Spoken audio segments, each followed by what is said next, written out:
Ano po yan? Nasa ano yun, 5 taon na po yan.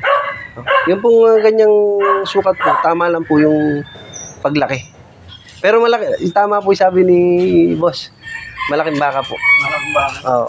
Makikita nyo lang po sa itsura. Dahil sabi ko sa inyo, malaking bulas po.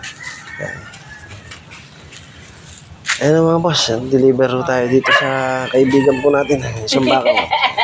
Ayan. Sa ating. Ayan. Ayan.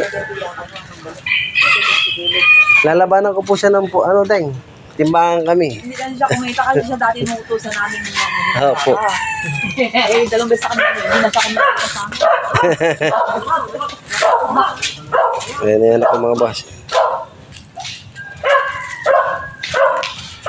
Ayan po yung baka natin mga boss na nakuha po sa ating pangalaga. Mga boss yun.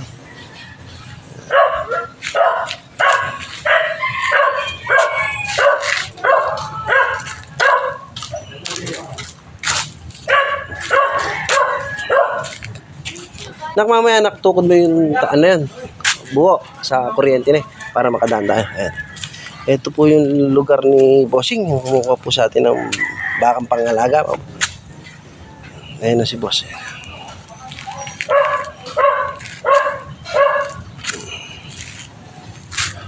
Pangalawang base na po nilang nakakuha sa atin ng baka mga boss. Pangalawang base na po. Ayan.